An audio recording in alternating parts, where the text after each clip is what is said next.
Hello viewers, welcome back to Abby's Delight. இன்னைக்கு Abby's Delightல பேசிக் white sandwich bread recipe தான் பார்க்க போகிறோம்.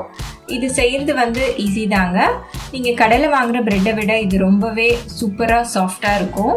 நீங்கள் நம்ம சேனலை ஃபர்ஸ்ட் டைம் இப்போ தான் பார்க்குறீங்கன்னா நம்ம சேனலை சப்ஸ்கிரைப் பண்ணிவிட்டு பாருங்கள். அப்போ தான் நான் போடுற எல்லா ரெசிபீஸையும் நீங்கள் பார்க்க முடியும். இப்போ சாண்ட்விச் பிரெட் எப்படி செய்கிறதுன்னு பார்க்கலாம் வாங்க. நான் ஒரு பவுல் எடுத்திருக்கேன். அதில் அரை கப் சுட தண்ணி, ரொம்ப சூடாக இருக்கக்கூடாது, இதமாக இருக்கிற மாதிரி சுட தண்ணி அரை கப் ஊற்றிக்கோங்க. ஸோ இதில் தான் நம்ம ஈஸ்ட் ஆக்டிவேட் பண்ண வைக்க போகிறோம். அதில் 1 டேபிள் ஸ்பூன் அளவுக்கு சர்க்கரை ஆட் பண்ணிக்கோங்க. சர்க்கரை இல்லைன்னா நீங்கள் ஹனி கூட ஆட் பண்ணிக்கலாம், 1 டேபிள் ஸ்பூன். இது நல்லா மிக்ஸ் ஆனதுக்கப்புறமா 1.5 டேபிள் ஸ்பூன் அளவுக்கு ஈஸ்ட் எடுத்து வச்சுருக்கேன், ஆக்டிவ் ட்ரை ஈஸ்ட். ஸோ அதையும் சேர்த்து நல்லா கலந்து விட்டுக்கோங்க. இதை மிக்ஸ் பண்ணிவிட்டு இது ஒரு 5 மினிட்ஸ்க்கு இதை அப்படியே எடுத்து வச்சுருங்க. இந்த ஈஸ்ட் நல்லா ஆக்டிவேட் ஆகணும்.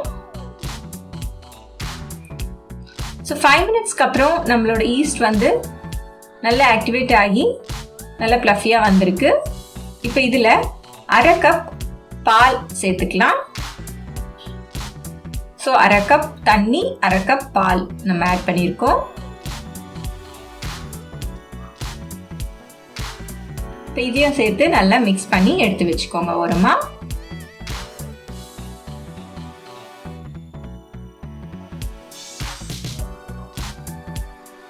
இப்போ ஒரு பவுல் எடுத்துக்கோங்க. அதில் 2 கப் அளவுக்கு மைதா எடுத்துக்கோங்க.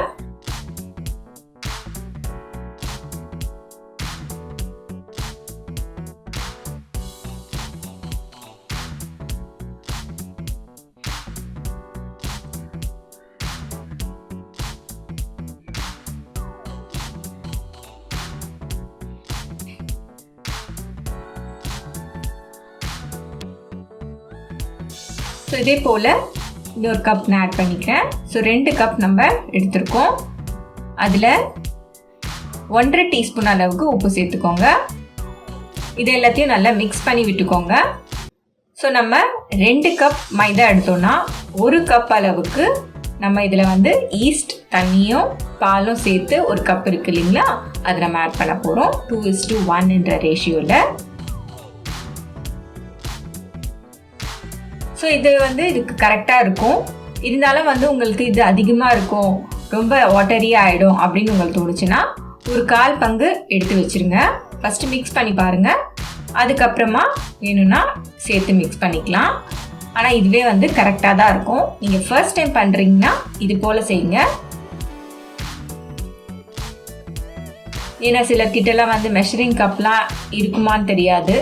அவங்க சாதாரணமாக இருக்கிற பவுலில் ஏதாச்சும் எடுத்து அளந்துருந்தாங்கன்னா ஸோ அதுலேயே எடுத்து நீங்கள் தண்ணியும் பாலும் சேர்த்து நீங்கள் ஆட் பண்ணிங்கனாலும் கரெக்டாக தான் இருக்கும். இப்போ பார்த்தீங்கன்னா நான் அதையும் ஆட் பண்ணிட்டேன். இந்த டோ கொஞ்சம் ஸ்டிக்கியாக தான் இருக்கும். ஸோ அது தப்பாயிடுச்சுன்னு நினைக்காதீங்க. இந்த டோ ஸ்டிக்கியாக தான் இருக்கும். அதே மாதிரி நீங்கள் பண்ணிங்கன்னா தான் இந்த பிரெட் நல்லா சாஃப்ட் அண்ட் ஸ்மூத்தாக வரும். இப்போ இது எல்லாத்தையும் நல்லா ஒன்றா சேர்த்து கலந்துக்கோங்க.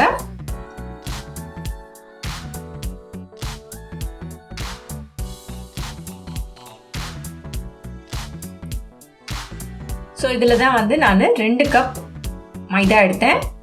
இது ப்ளூ கலர் அரை கப். அதில் தான் நான் அரை கப்பில் பாலும் அரை கப் தண்ணியும் எடுத்து ஈஸ்ட் மிக்ஸ் பண்ணோம். ஸோ இப்போ இதை ஒரு 10 மினிட்ஸ்க்கு இதை நீட் பண்ணாமல் அப்படியே கவர் பண்ணி வைங்க. கொஞ்ச நேரத்தில் இந்த டோ நல்லா சாஃப்ட் ஆகும். அதுக்கப்புறமா எடுத்து நம்ம நீட் பண்ண ஆரம்பிக்கலாம். இப்போ 10 மினிட்ஸ் ஆகிடுச்சு. டோ நல்லா சாஃப்டாக இருக்கும். இது கூட 4 டேபிள் ஸ்பூன் அளவுக்கு ரூம் டெம்பரேச்சரில் இருக்கிற பட்டர் ஆட் பண்ணிக்கோங்க. இது அன்சால்டட் பட்டர். நீங்கள் சால்டட் பட்டர் யூஸ் பண்ணுறீங்கன்னா அரை டீஸ்பூன் உப்பு கொஞ்சம் கம்மி பண்ணிக்கோங்க. இப்போ இந்த பட்டர் இதோடு நல்லா ஒன்று சேர்ந்து கலரணும். ஃபஸ்ட்டு அதிகமாக இருக்க மாதிரி இருக்கும். நீங்கள் நல்லா நீட் பண்ண இது நல்லா ஒன்றா சேர்ந்து கரெக்டாக ஆகிடும். ஸோ இதை நீங்கள் 8 to 10 மினிட்ஸ் கிட்ட நல்லா நீட் பண்ணணும். இந்த மாதிரி ப்ரெஸ் பண்ணி விட்டு நீங்கள் நீட் பண்ண தான் உங்களோட டோ சாஃப்டாக ஆகும். பிரெட் நல்லா சாஃப்டான பிரெட்டாக கிடைக்கும். இப்போ இந்த மாதிரி நல்லா டேப் பண்ணிக்கோங்க. நம்ம டோ நல்லா சாஃப்ட் ஆகிடுச்சு. பார்த்தீங்கன்னா தெரியும், இது கொஞ்சம் ஸ்டிக்கியாக தான் இருக்குது. ஸோ இதை வந்து நல்லா ஸ்மூதன் பண்ணிக்கோங்க.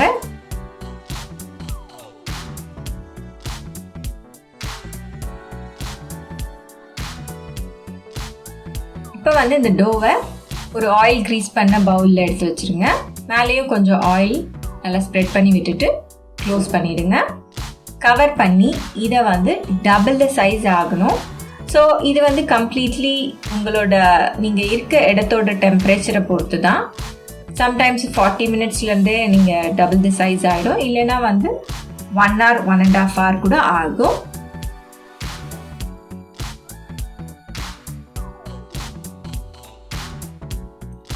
ஸோ இப்போ இது வந்து நல்லா டபுள் த சைஸ் ஆகிடுச்சு.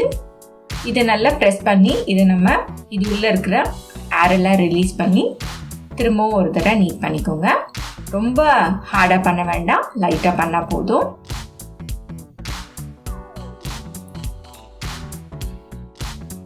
ஸோ இதை நல்லா நீட் பண்ணதுக்கப்புறமா இதை வந்து நம்ம இப்போ ஃப்ளாட்டன் பண்ண போகிறோம். நீங்கள் எதர் வந்து நீங்கள் சப்பாத்தி ரோலர் இருக்கு இல்லைங்களா, அதுலேயும் பண்ணலாம். இல்லை வந்து ஹேண்ட்லேயே வந்து இந்த மாதிரி ப்ரெஸ் பண்ணி விட்டுக்கலாம். ஸோ இது வந்து நான் கையிலேயே நல்லா ப்ரெஸ் பண்ணி விட்டுக்கிட்டேன். இப்போ வந்து இதை ஃபோல்ட் பண்ண போகிறோம்.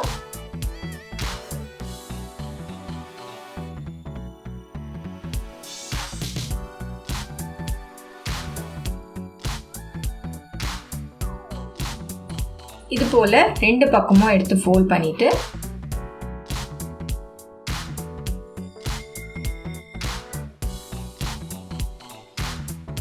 இந்த கார்னர்ஸை நல்லா டைட்டாக ரோல் பண்ணி அப்படியே சீல் பண்ணிகிட்டே வாங்க.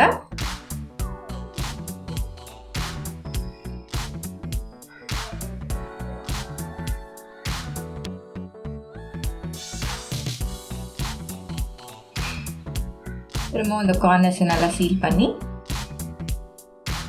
நல்லா ஃபுல்லாக ரோல் பண்ணிவிடுங்க. இப்போ இந்த டோ ரெடி ஆயிடுச்சு. இதை வந்து நம்ம பேனில் வைக்க வேண்டியது தான். இப்போ இந்த பேனில் வந்து நான் ஆலிவ் ஆயில் கொஞ்சமாக ஸ்ப்ரெட் பண்ணிக்கிறேன்.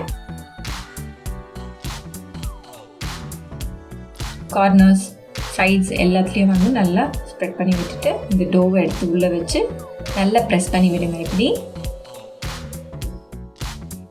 இதை வந்து நம்ம செகண்ட் ப்ரூஃபிங்க்கு வைக்க போகிறோம்.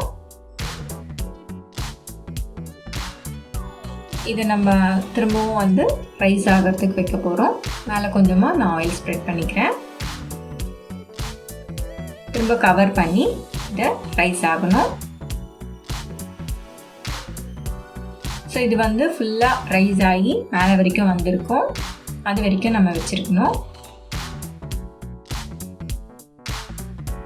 ஸோ இது ரைஸ் ஆகும்போது 20 மினிட்ஸ் முன்னாடியே நம்ம ப்ரீஹீட் பண்ணி வச்சுருங்க ஓவனை 190 டிகிரி செல்சியஸில்.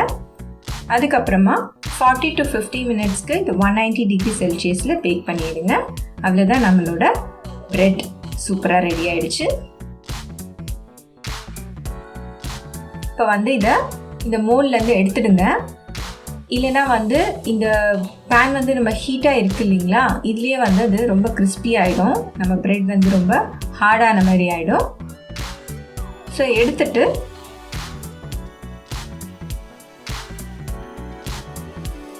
இதை வந்து கம்ப்ளீட்டாக கூல் ஆகணும். கூல் ஆனதுக்கு அப்புறமா தான் நீங்கள் கட் பண்ணணும், உடனே கட் பண்ணக்கூடாது.